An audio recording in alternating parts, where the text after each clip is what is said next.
Bonjour à tous, bienvenue au Mans pour suivre la 65e édition des 24 heures, une édition en 1997 à l'ambiance brésilienne pour saluer le match à 3 en perspective entre Nissan, Porsche et BMW. Trois marques qui ont engagé des moyens considérables cette année. Mais attention aux protos TWR Yost, les tenants du titre. À suivre également dans la catégorie GT2, le duel annoncé entre Porsche et Chrysler. Plus de 150 000 spectateurs présents pour cette édition 97. Une édition qui accueille pour la première fois le team américain de Don Panos. Première participation de ces machines au look absolument invraisemblable. Du côté des Courage, toujours les mêmes machines présentes du côté de Courage du constructeur Manso. Et ce trophée tant convoité, propriété du team de Renault Yost. Renault Yost vainqueur l'an dernier pour la 3e fois. C'était avec Manuel Reuter, David Jones et Alexander Wurz. Voilà déjà des encouragements pour le team Courage. Et sur la grille de départ, eh bien, l'on va retrouver tout simplement les tenants du titre en pole position avec 7 hommes. Michele Alboreto. Michele Alboreto qui a réalisé la pole position en 3:41,581. À ses côtés, la Porsche 911 GT1 de Thierry Boutsen. Sur la deuxième ligne, l'on va retrouver une Ferrari, un prototype 333 SP, piloté par le Belge Didier Thaïs. Et la première Nissan, la Nissan R390. Sur la troisième ligne, on retrouve la première Courage, la C41 pilotée par Polican. À ses côtés, la première McLaren F1 GTR pilotée par Gigi Leto. Sur la quatrième ligne, une autre Courage. Il faut descendre au 17e temps pour voir la Mazda MS97, la Mazda de Franck Fréon. A noter également juste derrière, au 19e rang, la présence de la BRM. La BRM pilotée par Harry Taivonen. Quant à Panos, eh bien, la plus rapide des Panos n'a signé que le 23e temps aux mains de Franck Lagorce avec un peu plus de 7 secondes d'écart vis-à-vis de Michele Alboreto. 48 engagés dans cette édition 97. Alors que l'on est entré dans le tour de formation. Nous voici à bord de la McLaren de Gigi Leto. McLaren officielle, 2 McLaren officielles engagées directement par le team BMW Motorsport. La première, on l'a vu, pour Leto, Sauber et Piquet. La seconde pour Cox, Ravaglia et Eric Hellary. Et le pace car qui s'efface devant Michele Alboreto. Et déjà attention, le tassement entre Alboreto et la 911 de Bob Volek. Mais après le passage de la chicane Dunlop, eh bien le commandement a d'ores et déjà changé puisque c'est Bob Volek qui a pris les commandes juste devant Michele Alboreto. Le voici, Bob Volek, toujours à la poursuite d'une première victoire aux 24 heures. Condition idéale pour ce début de course. On aperçoit la première Courage, la numéro 10 pilotée par Ekblom. Et regardez, première victime de ces 24 heures, la Panos pilotée par Lagorce qui a percuté un autre concurrent dans le tour de formation. Premier rebondissement dans cette édition 97. Quel dommage, c'était la Panos la mieux qualifiée sur la grille, 23e temps.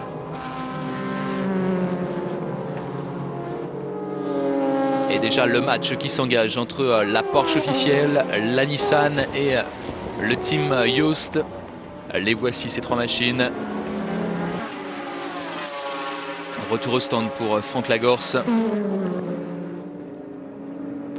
Et voici les leader, Bob Volek sur la 911 Evolution, suivi de Ricardo Patrese sur la première Nissan et Michele Alboreto 3e sur la Yost TWR. Une Yost à l'attaque de la Nissan R390 Et nouveau changement parmi le trio de tête. Bob Volek en tête, suivi par Michele Alboreto et la Nissan de Ricardo Patrese.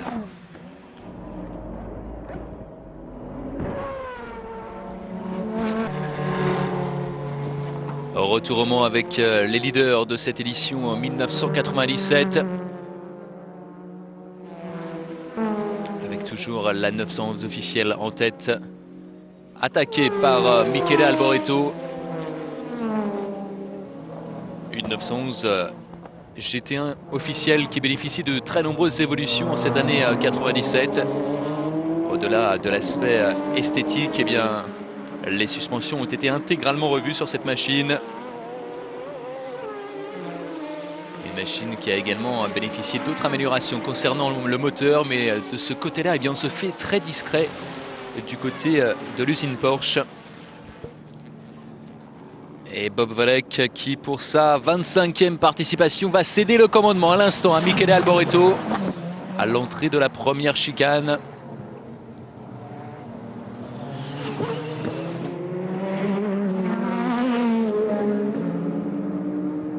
Et voici Michele Alboreto en tête.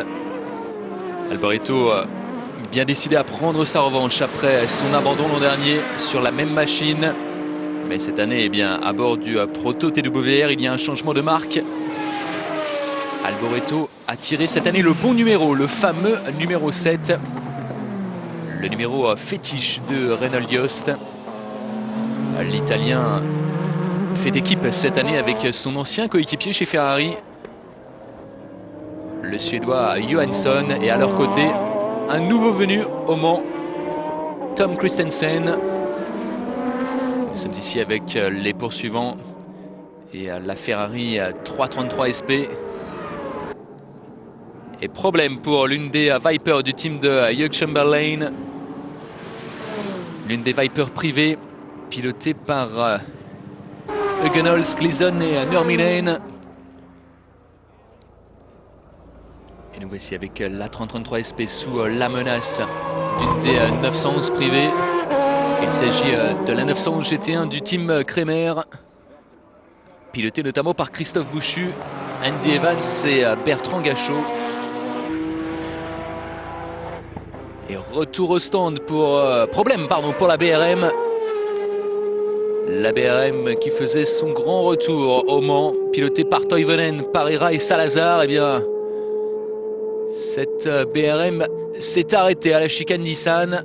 Un arrêt qui semble malheureusement définitif pour la parquette britannique.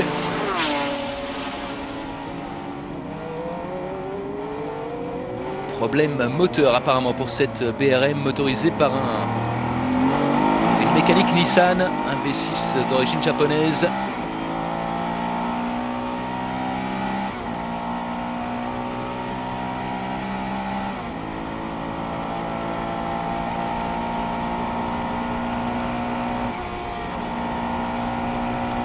On peut apercevoir l'aileron arrière de l'une des Nissan officielles.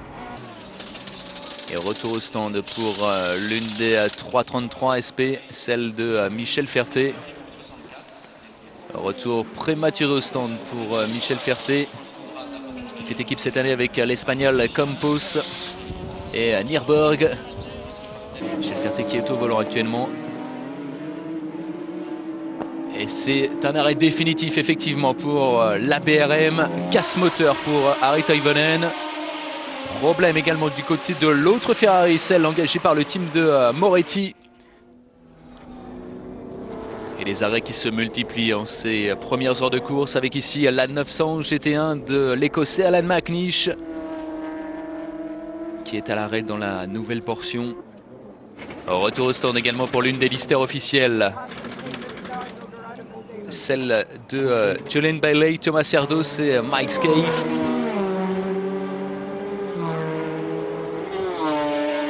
Et nous voici avec l'une des McLaren privée, juste devant la Courage de Mario Andretti.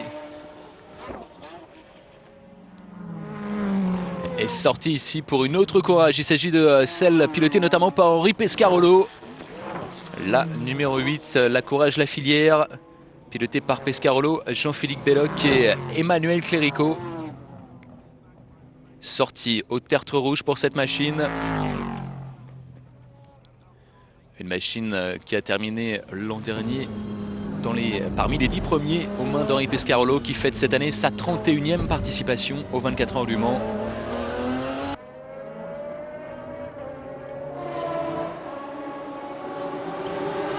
Voici la McLaren de Gary Hayes qui effectue un superbe début de course. Et c'est l'heure des premiers ravitaillements. Ravitaillement pour le leader, Michele Alboreto. Ravitaillement extrêmement rapide et pour une raison simple. Alboreto a décidé de doubler son premier relais. Le ton est donné du côté de l'écurie du TWR et frayeur ici pour Alain Ferté. À bord de l'une des 911 GT1, celle du team de Jean-Pierre Jabouille.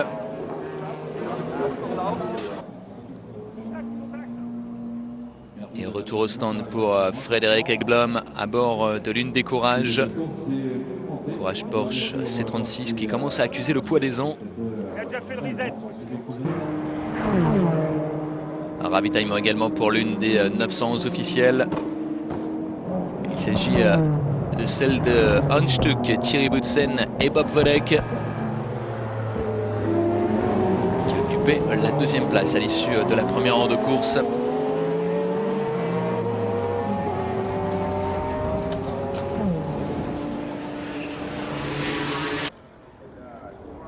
Et attention à Ekblom qui est reparti, qui vient de quitter les stands. Et l'on aperçoit ici justement l'une des panneaux.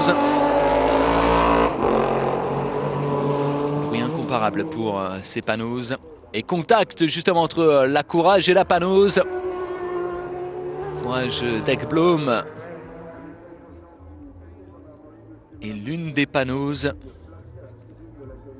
Début de course catastrophique pour les Courages, avec déjà 2 sorties pour Ekblom et Pescarolo.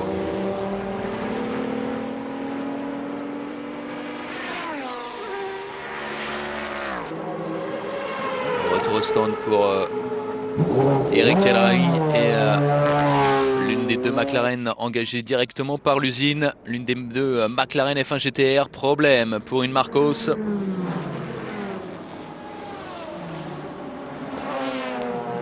Problème moteur visiblement pour la Marcos.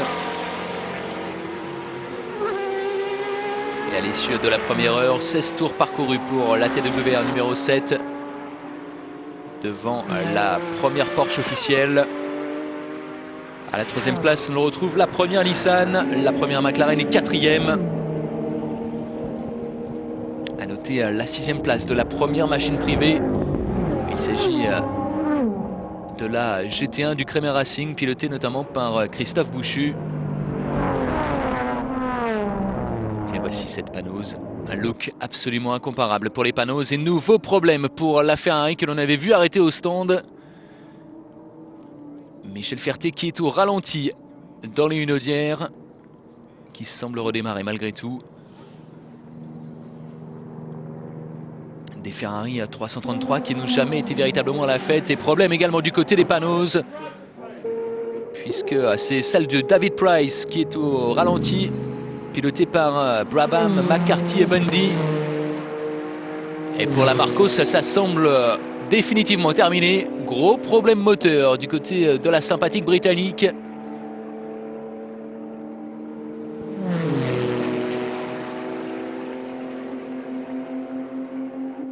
Et la Ferrari de Michel Ferté qui va buter sur la poste des Hunaudières. Problème d'alimentation essence du côté de la Ferrari française. En revanche, pour l'homme de tête, aucun problème.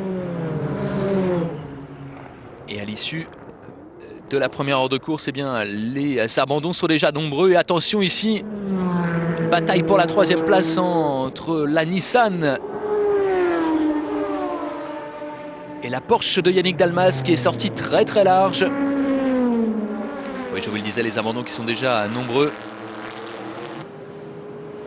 5 abandons à l'issue de la première heure, dont 7 Marcos qui rejoint ses stands dans un panache de fumée. Problème également pour une Lister. Crevaison visiblement pour la seconde Lister, celle de Lise, Needle et Fouché. Oui, l'arrière est totalement détruit à bord de cette machine.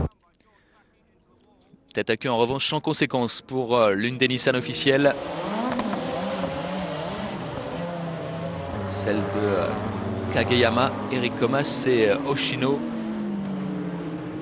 Tête à queue à harnage.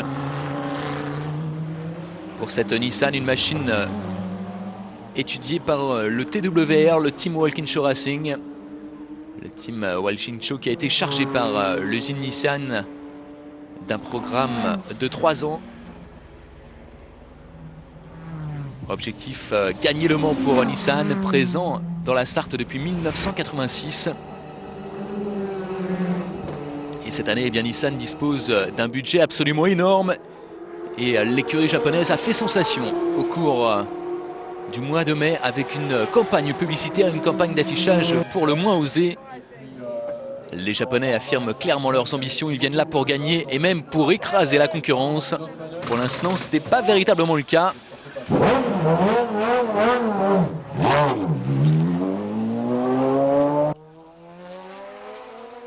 Ravitaillement pour l'une des McLaren officielles.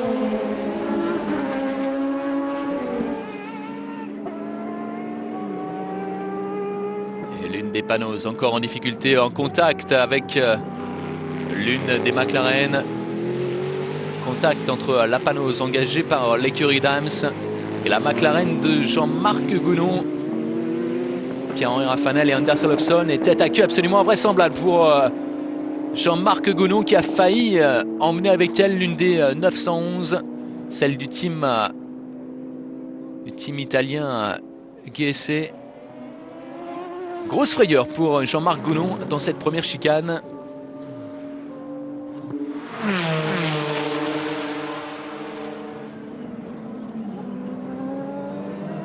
Retour sur la Porsche de Emmanuel Collin, Ralph Kellners et Yannick Dalmas.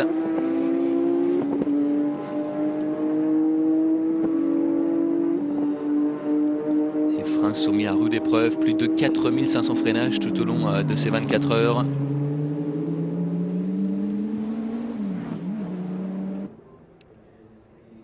Ravitaillement pour les leaders, Mikel Alboreto qui cède la place à Stefan Johansson. Deux anciens coéquipiers chez Ferrari, c'était en 1985, l'année où Alboreto termina vice-champion du monde. Et pour l'instant, eh bien, début de course parfait pour ces Yost. Comme l'an dernier, le team Yost sur le devant de la scène, devant les 911 officiels. Et les Panos qui poursuivent leur festival avec un tête à queue pour David Brabham à l'entrée de la ligne droite des stands. Mais attention derrière à la Viper, l'une des Vipers du Team Oreca. Tête à queue sans conséquence pour ces Panos étudiés par Reinhardt.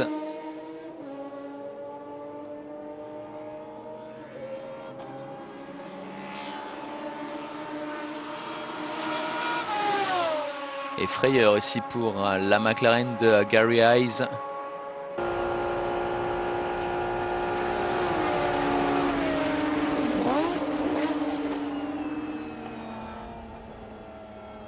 McLaren de forte consonante japonaise. Gary Hayes partage le volant avec Tsushiya Nakaya. Et les Panos ici en formation. À l'abordage visiblement sur l'une des Vipers du Team Oreca. Oui, léger contact, ou du moins freinage très appuyé pour la Panos de David Brabham. Première participation des Panos et pour l'instant, eh bien, ces machines font le spectacle.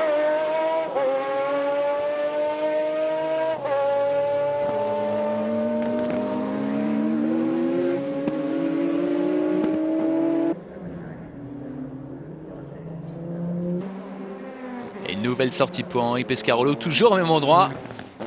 Nouvelle sortie pour la Courage, la filière.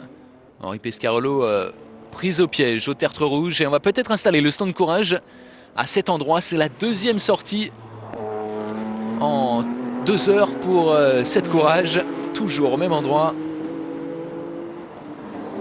Sortie sans grand dommage pour la vénérable Courage Porsche La Filière qui va pouvoir poursuivre son petit bonhomme de chemin. On semble s'agiter du côté de l'une des, oui effectivement, de l'une des McLaren privées de Team Golf. Il s'agit de celle de Rebel M, Andrew Jebel Scott et Sekia.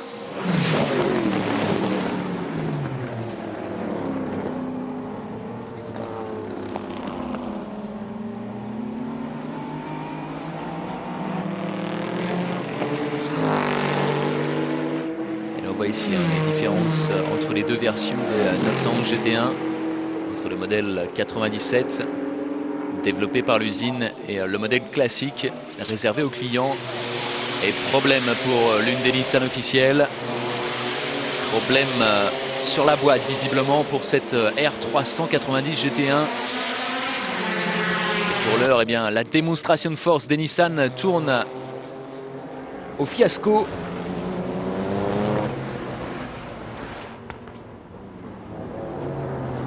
Voici Olivier Grouillard avec une autre Courage qu'il partage avec notamment Mario Andretti. Est sorti ici pour Martini Pescatori et le Brésilien Herman sur l'une des GT1 privées. Celle de la BMS Scuderia Italia. Une tête à queue à la chicane d'un lobe pour cette machine. Beaucoup de rebondissements, beaucoup de tête à queue à l'issue des 2 premières heures. Et nouveau problème du côté de Lister. Il s'agit de la seule machine rescapée à l'issue de ces 2 premières heures de course. La numéro 46, crevaison à l'arrière droit pour cette machine. Problème également pour Copelli, Rocky Agusta et Graham sur cette Corvette Callaway qui appartient au groupe GT2. Et tout le charme ici de la Suissesse Lilian Briner, toujours présente en catégorie GT2 avec Enzo Calderari. Et les problèmes de Nissan qui se poursuivent avec ce tout droit dans la première chicane d'Eric Van de Poel. C'était la machine la plus mieux placée du côté de Nissan. Tout droit dans la première chicane pour Eric Van de Poel.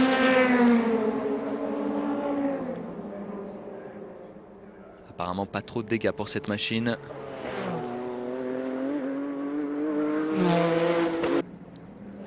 Et du côté des GT2, eh bien, début de course idéal pour les 2 Vipers officiels. Et pour cette machine, la 62 de Tony Archer, Sohail Ayari et Marc Duez qui occupent la première place de la catégorie. Des Chrysler Viper qui ne font plus rire personne. On se souvient de leur première apparition, notamment avec René Arnoux au volant.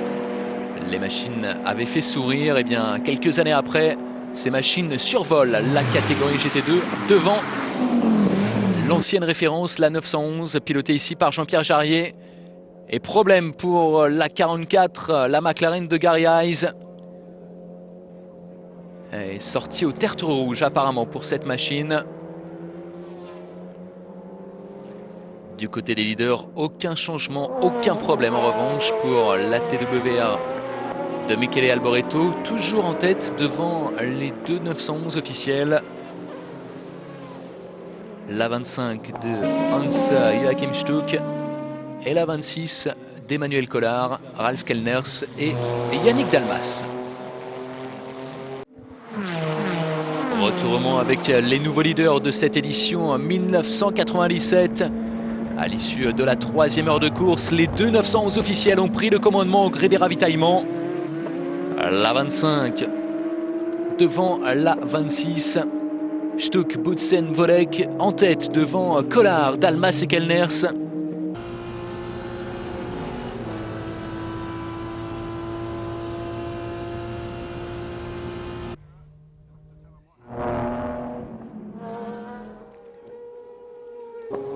Ravitaillement pour les spectateurs et nous voici avec le nouveau leader Hans Joachim Stuck.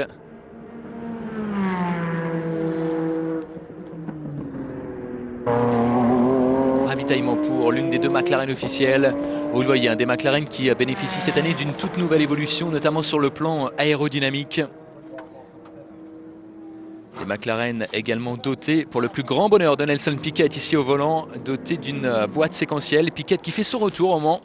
On l'avait aperçu l'an dernier, ça lui a plu, et bien il est revenu.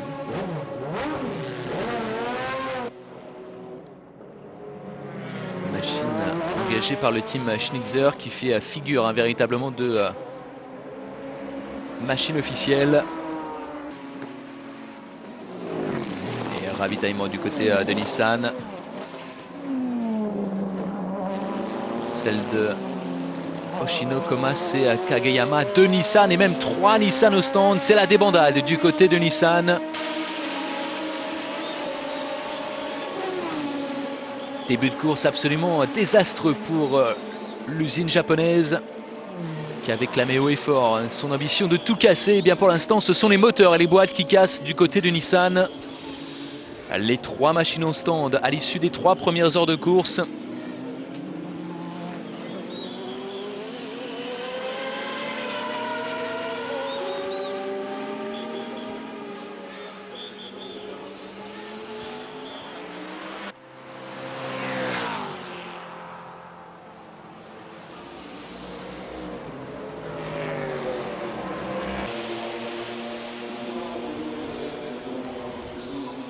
Nissan qui connaissent en ce début de course des problèmes de radiateur notamment.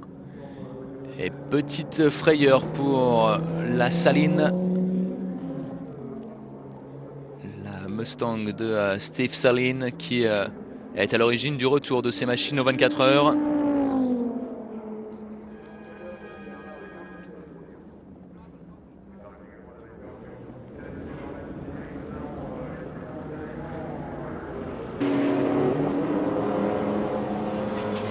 L'une des Nissan qui rejoint la piste. Apparemment les problèmes de radiateur sont résolus sur cette machine.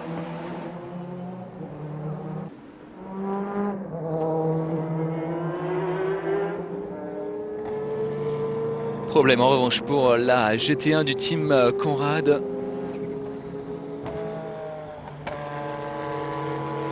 Franz Conrad qui partage cette machine avec Mauro Baldi.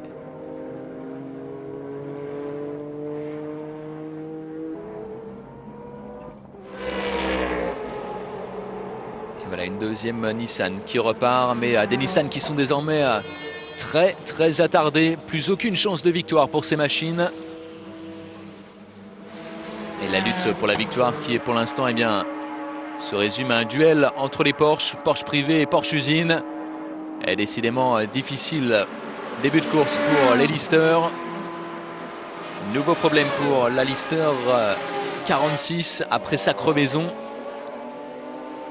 Et regardez dans la bouche d'aération toute l'herbe qu'a ramené la Lister.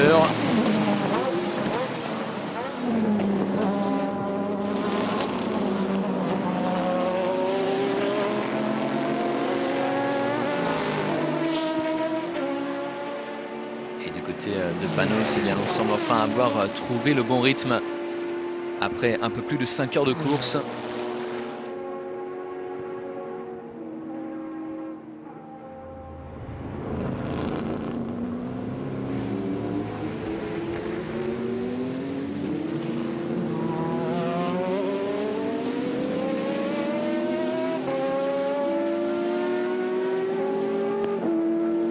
La McLaren numéro 43 qui a connu de gros problèmes techniques malheureusement pour Eric Elary et qui est reparti très attardé.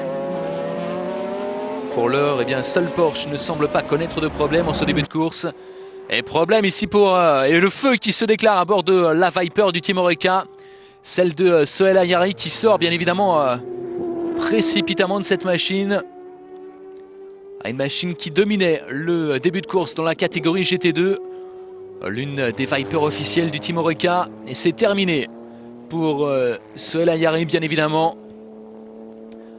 Le feu qui s'est déclaré sans doute après une sortie de route extrêmement violente. Quand on voit l'état de la partie arrière de cette machine. Commissaire qui interviennent pour arrêter le sinistre.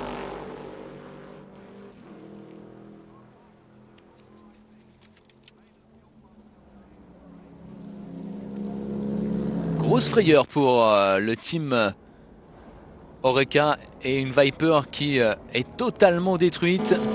Et oui, on revoit cette sortie, terrible sortie dans la nouvelle portion, dans les virages Porsche pour Sohail Ayari. Ayari qui découvrait les 24 heures. Et bien, grosse frayeur pour le jeune pilote français de F3000. Viper totalement détruite. Et premier rebondissement dans la catégorie GT2.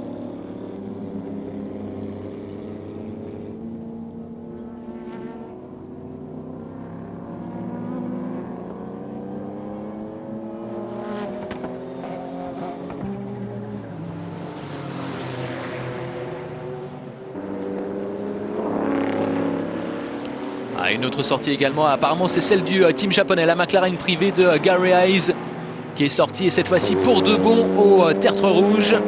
Après une première alerte au tout début de la soirée, eh bien, cette deuxième sortie semble malheureusement définitive pour la McLaren japonaise, qui était allée s'écraser contre les rails. Une sortie très violente pour cette machine.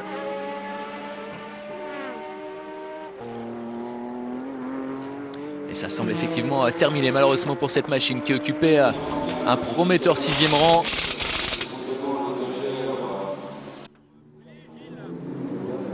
C'est tout simplement le 8e abandon dans cette édition à 1997. Ravitaillement ici pour Olivier Thévenin, Ferté Von Gardzen à bord de l'une des très nombreuses GT1 privées engagées par le team de Jean-Pierre Jabouille. Et Jean-Pierre Jarrier qui vient de rejoindre les stands à bord de la 911 GT2 qui occupe la 3e place de la catégorie GT2.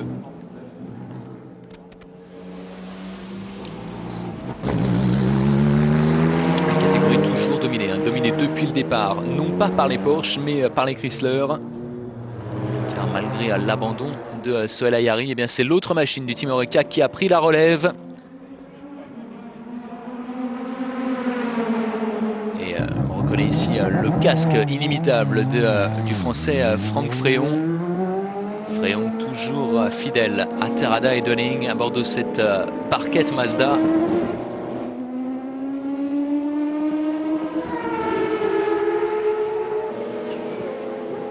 Soleil couchant sur Le Mans.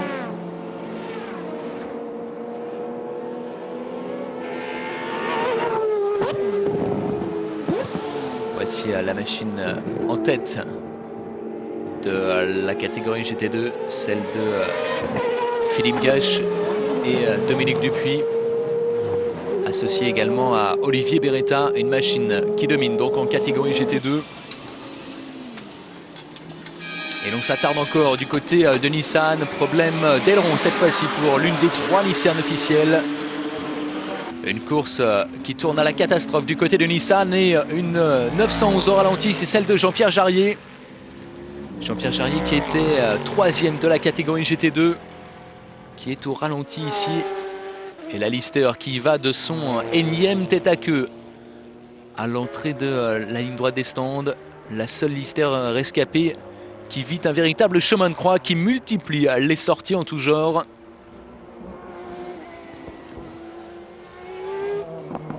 Si j'ai bien tout calculé, il s'agit du 3e tête à queue de cette machine. L'autre Lister officiel ayant disparu en tout début de course. Et voici le classement.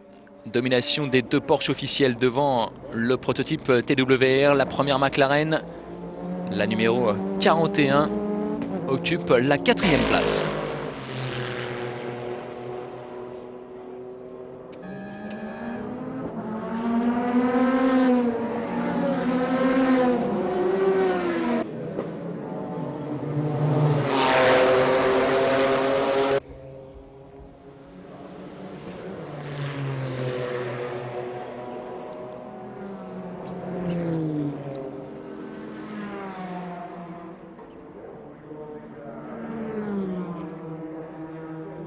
Problème du côté de la Courage. Une Courage vaillante, numéro 13. Hommage pour cette numéro 13 à Jean Graton, l'auteur de cette fameuse bande dessinée.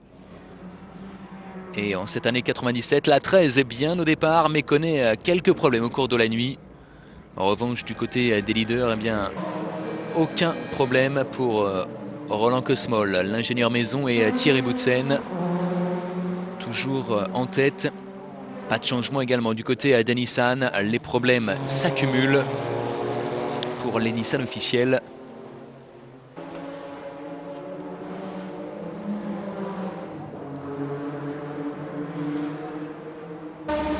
Toujours ces mêmes problèmes de radiateurs, des radiateurs qui ont dû être modifiés à l'issue des vérifications techniques.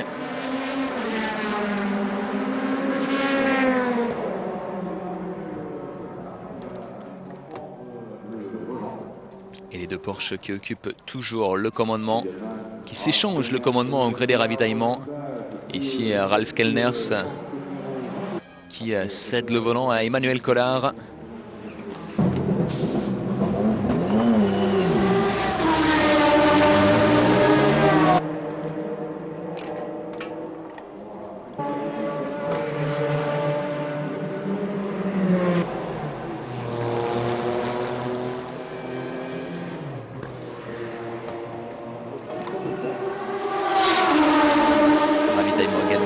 Thierry Boutsen qui succède à Hans Joachim Stuck sur la machine de tête.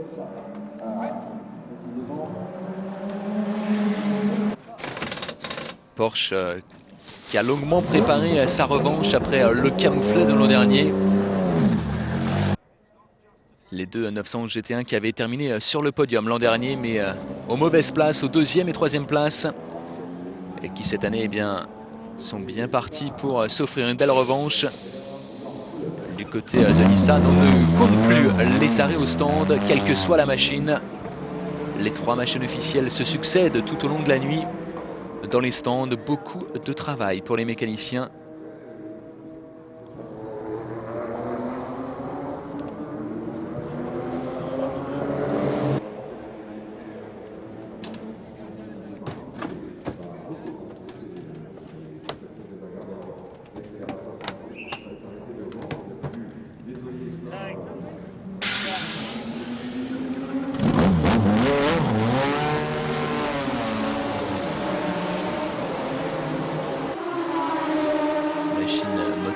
Par un V8 turbo qui développe plus de 600 chevaux, mais malheureusement, eh bien, ça ne suffit pas. Et problème également durant la nuit sur l'autre Viper. Problème moteur pour la Viper qui dominait la catégorie GT2, une catégorie désormais promise au Porsche après les problèmes des deux Vipers.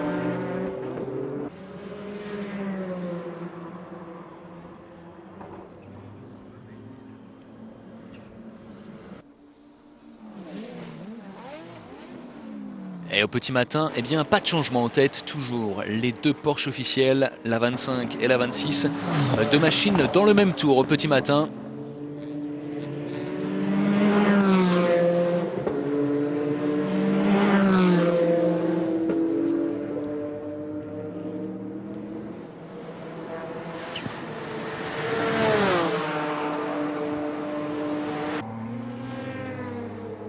Au troisième tour, eh bien, on le retrouve, les tenants du titre, Alboreto Johansson Christensen sur la TWR Porsche.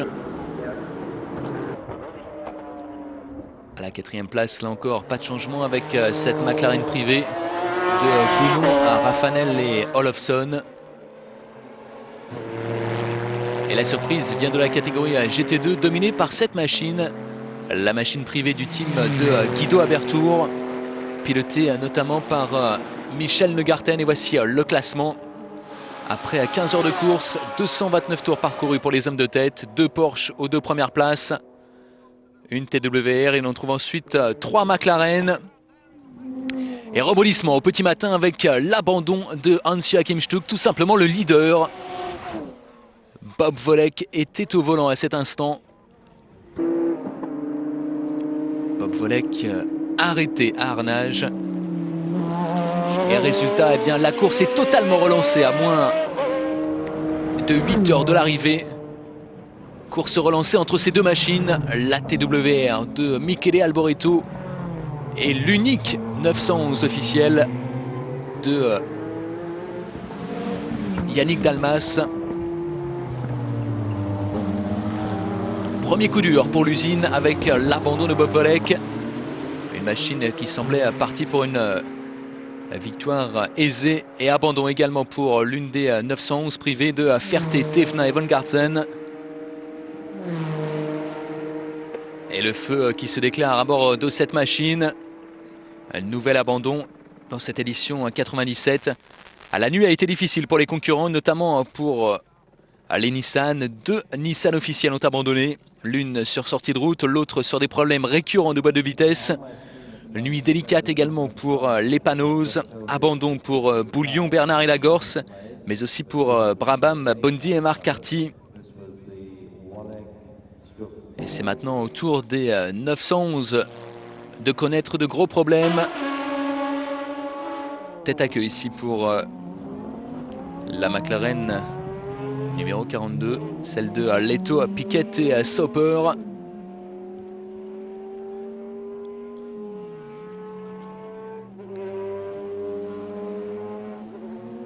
Machine toujours présente dans le top 10 malgré cette petite figure.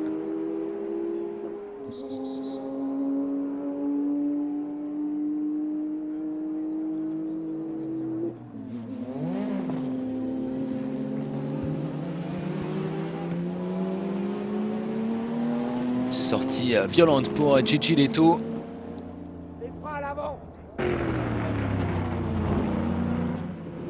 Problème également pour la machine qui domine la catégorie GT2.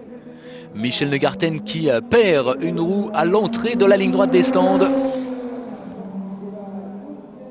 Frayeur pour cette machine privée du team Abertour. Le Suisse Guido Abertour qui est l'un des fidèles du Mans.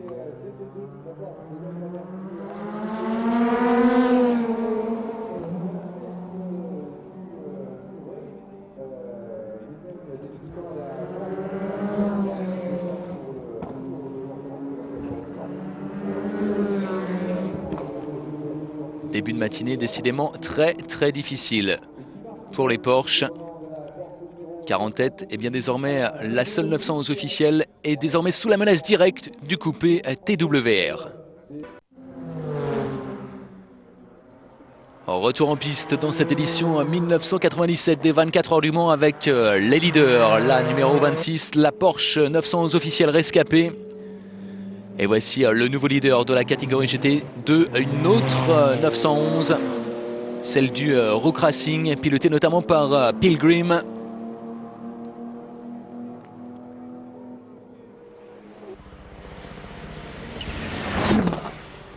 La Chrysler Viper, après ses problèmes moteurs, celle de Beretta, Gache et Dupuis, eh bien, occupe le troisième rang de cette catégorie. Et la machine qui a longtemps occupé la tête, la voici, celle de Michel Neugarten, eh bien, a pu repartir après sa grosse frayeur. Max Papis dans les stands avec la Ferrari 333 SP. Alors que ravitaille Michele Alboreto, toujours lancé à la poursuite de la 911 officielle. Les deux machines sont désormais dans le même tour. Pour le maintien de cette acte, à savoir la deuxième place du classement.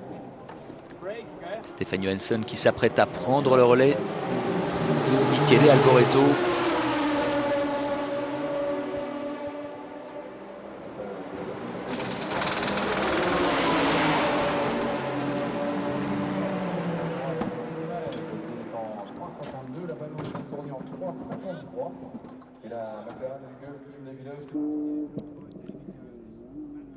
Et ralenti pour l'une des 911, celle du team Schubel, piloté notamment par Pedro Lamy, Patrice Gollard. Problème notamment à l'arrière. Fuite d'huile pour cette machine. Liquide douteux qui se dégage de l'arrière de cette 911 GT1.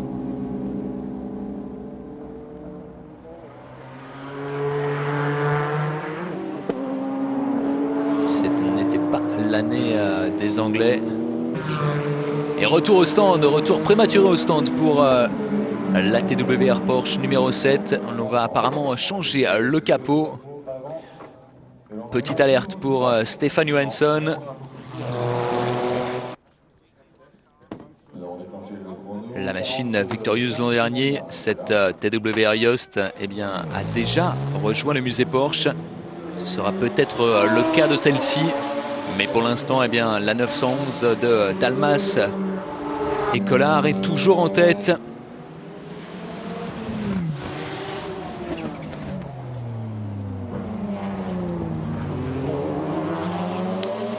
La McLaren de Gounon, Raffanel et Olofsson est-elle toujours au 4e rang? Et du côté de Nissan, pas d'amélioration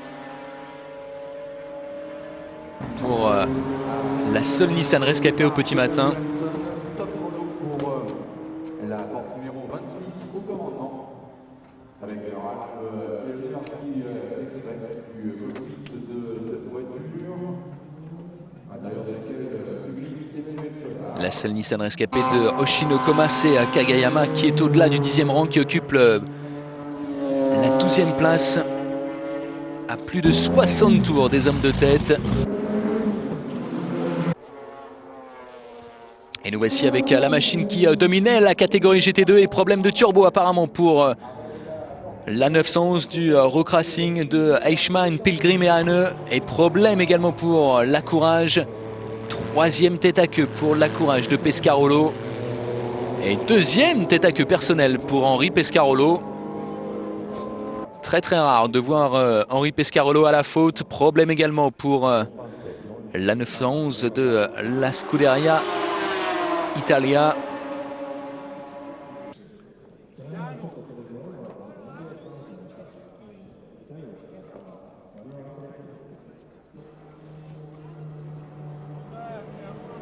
Nouveau point sur le classement, toujours la Porsche officielle, un tour d'avance sur la TWR et derrière 3 McLaren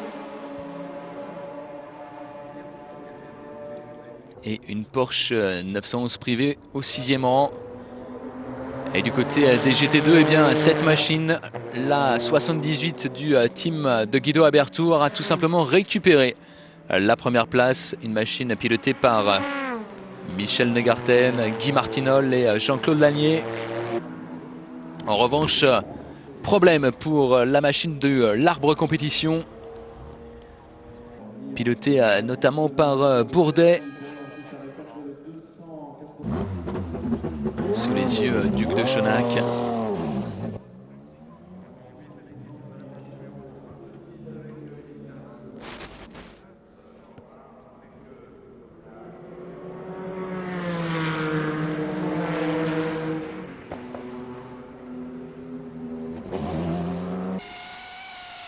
Ravitaillement du côté des hommes de tête et de Yannick Dalmas. Yannick Dalmas parti pour une 4e victoire. En revanche, c'est terminé du côté de la Porsche du l'Arbre Compétition.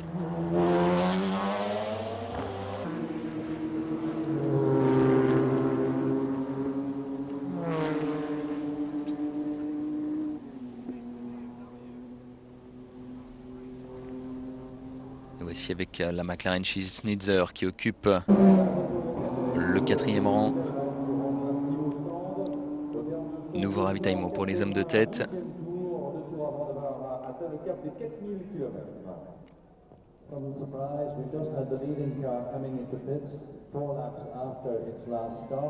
Un arrêt qui pourtant semble un peu long du côté des leaders.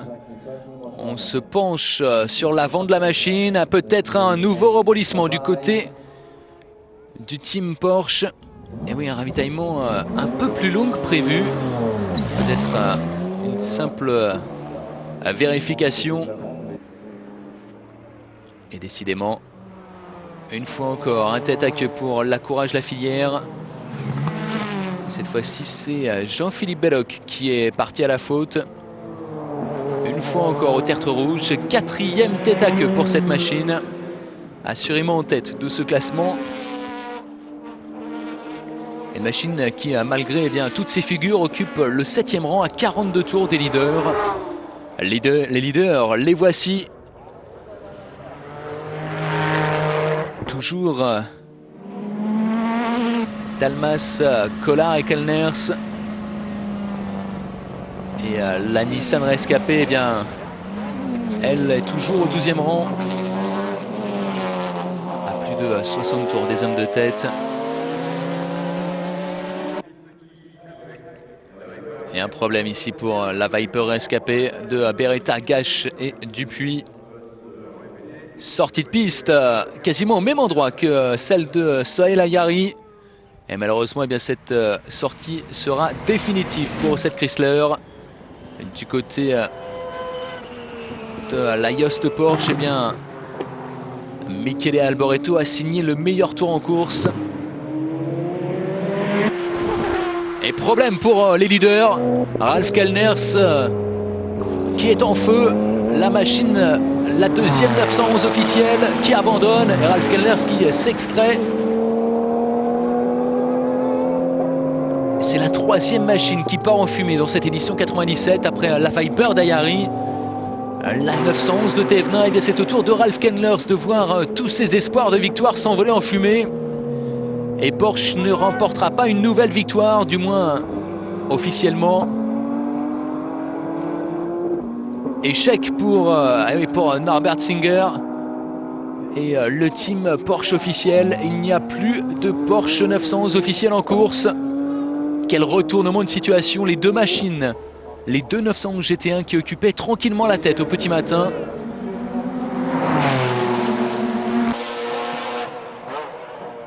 Et à moins d'une heure de l'arrivée, le feu qui se déclare à bord de la machine de Ralf Kellners. Et voici le team Yost parti pour un invraisemblable doublé. Ah, c'est vrai qu'au départ de ces 24 heures, on avait peut-être un peu mésestimé cette machine. Et voici le nouveau classement, la TWR en tête devant 3 McLaren. Et une McLaren encore en feu décidément. Incroyable loi des séries, c'est désormais au tour de McLaren d'être touché par les flammes. C'est la F1 GTR de Rebelm. Il y a arrêt d'urgence pour le pilote anglais qui va parvenir à s'extraire.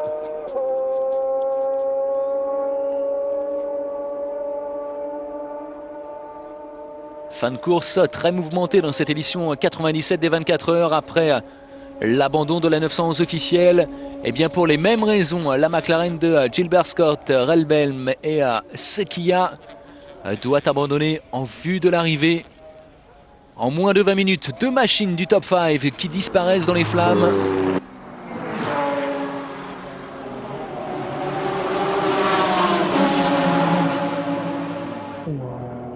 Et résultat, eh bien, devant Michele Alboreto qui va prendre sa revanche après son abandon l'an dernier. La Porsche TWR qui va s'imposer devant Raffanel sur la McLaren. Une autre McLaren, la machine officielle de Cox au 3e rang. Belle place pour la 911 GT1 de Patrice Guélard et Pedro Lamy. Et consolation avec le 5e rang pour la Courage vaillante, numéro 13.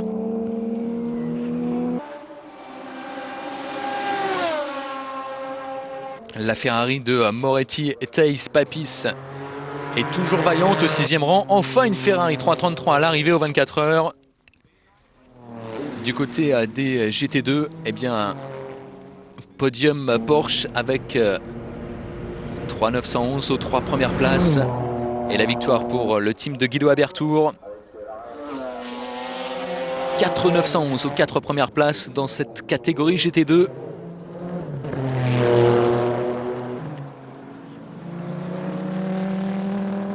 Une édition à 97 marquée par la déroute des favoris aussi bien au classement général du côté de Porsche Nissan que de la catégorie GT2 avec la défaite de l'écurie Chrysler.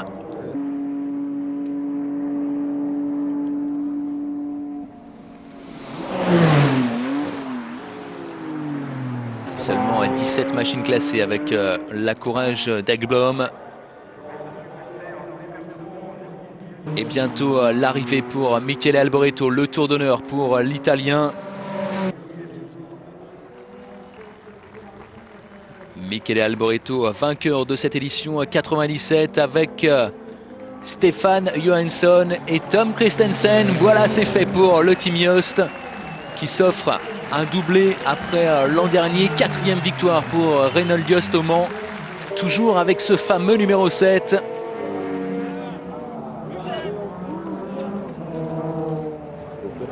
Victoire inespérée pour le Team Jost après la débandade des 2 911 officiels dans les toutes dernières heures. Et voici le classement final de cette édition 97.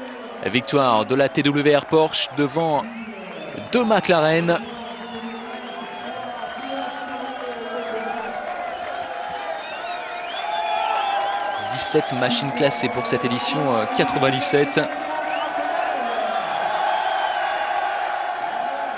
Et voici le podium avec les 3 vainqueurs.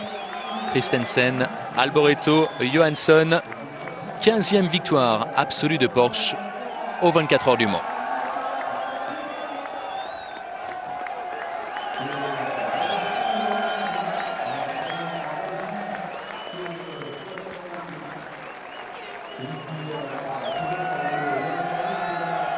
Ici le podium, les 2 McLaren qui entourent les vainqueurs.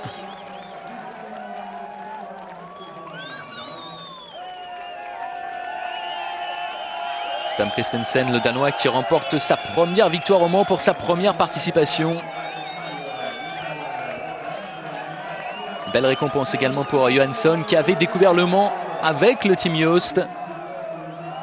2e place pour Gounon et Rafanel.